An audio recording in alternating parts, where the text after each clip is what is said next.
Olá, sabe aquela sensação de estar hipnotizado, quase em transe na frente de uma tela? Pois é, nessa análise a gente vai explorar uma ideia que, olha, parece ficção científica, mas descreve perfeitamente o nosso dia a dia. Essa frase descreve um personagem que muita gente conhece, o Mike Teavee. Mas se a gente parar para pensar, esse transe, essa desconexão total, não soa familiar demais? É a partir daqui que a gente vai investigar um fenômeno que vai muito, mas muito além da ficção. Então, para começar, vamos entender melhor o transe de Mike Teavee. Antes de falar do nosso mundo, vamos voltar lá para a fábrica de chocolate.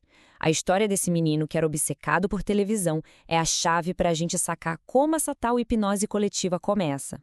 É que não importa muito a tecnologia da época, sabe? Se era a TV de tubo de 1971 ou os videogames de 2005. O que o Mike TV simboliza é uma coisa atemporal. Aquele estado de alienação, de se desligar do mundo real, que sempre arranja um jeito de aparecer no nosso dia a dia. Mas aí fica a pergunta: será que esse estado hipnótico é coisa só de ficção? Ou será que cada um de nós carrega no bolso a sua própria maquininha particular de transe? E agora, a gente vai sair um pouco da ficção e olhar para a história. A máquina que nos absorve hoje em dia, ela não é nova não, ela só mudou de forma. E o paralelo com o passado é fascinante. Quem não se lembra daquela cena clássica do Chaplin sendo literalmente engolido pelas engrenagens, né? Aquilo era muito mais que uma comédia. Era uma crítica ferrenha ao trabalho industrial, onde o ser humano virava só mais uma peça da máquina, fazendo um trabalho repetitivo, mecanizado, quase sem alma. E essa crítica do Chaplin continua incrivelmente atual. A gente trocou a engrenagem de metal da fábrica pela tela de vidro do celular, mas a essência do problema continua a mesma: a mente humana sendo absorvida. O cenário mudou, de uma fábrica barulhenta para o silêncio de uma pessoa com o celular na mão, mas o enredo é bem parecido. É o que o autor chama de canto de sereias do mundo moderno. Aquela melodia sedutora, sabe, composta pela tecnologia, pelo consumo, por essa busca sem fim por novidade. É uma canção que atrai, encanta e vai puxando a gente bem devagarino para dentro da máquina.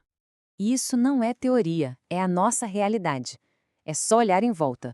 No transporte público, em salas de espera, até mesmo no cinema antes do filme começar. O que se vê é um mar de cabeças baixas. Cada pessoa imersa na sua própria luz, no seu próprio mundo. A coisa se inverteu de um jeito que o estranho hoje em dia é quem não está olhando para uma tela.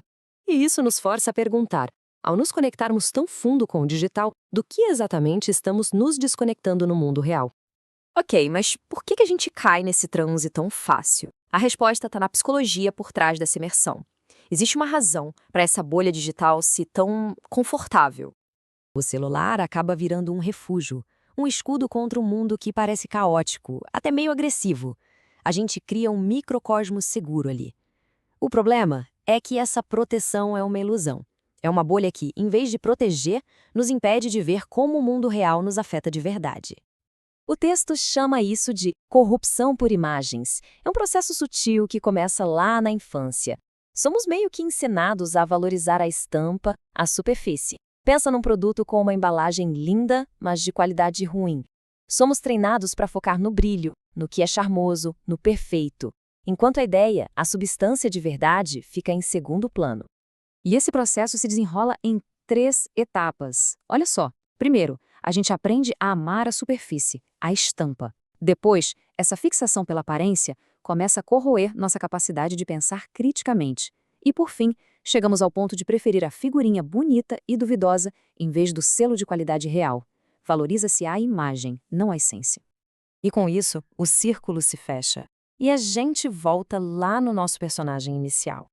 Essa fixação pelo superficial nos coloca na mesmíssima bolha do Mike Teavee. A gente fica tão maravilhado com o show de luzes e cores que simplesmente não percebe os perigos ao redor. Agora, na nossa parte final, as coisas ficam bem mais sérias.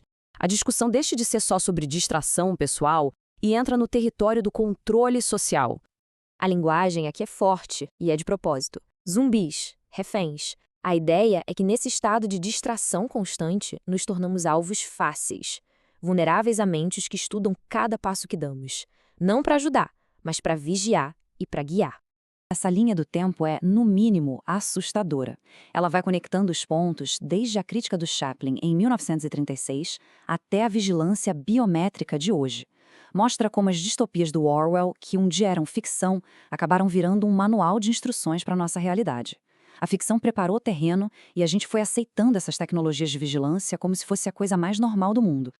O ponto crucial é este. Autores como Roald Dahl, George Orwell, Aldous Huxley, eles não eram só contadores de histórias, eram quase profetas, visionários que nos alertaram, décadas atrás, sobre os perigos reais e iminentes que nossa liberdade e privacidade iriam enfrentar. E o texto termina com duas perguntas diretas, que são quase um soco no estômago. Quando acordaremos? Acordaremos? Não são perguntas para a gente responder na hora, são um chamado urgente à nossa própria consciência. E para fechar, um último lembrete. Cuidado com o bilhete dourado do nosso tempo. Seja um novo aplicativo, um novo aparelho, ele pode ser tão enganador quanto o da ficção. A história de Mike Teavee nunca foi sobre um menino mimado num filme. É um espelho. E a imagem que ele reflete, bom, pode ser a nossa.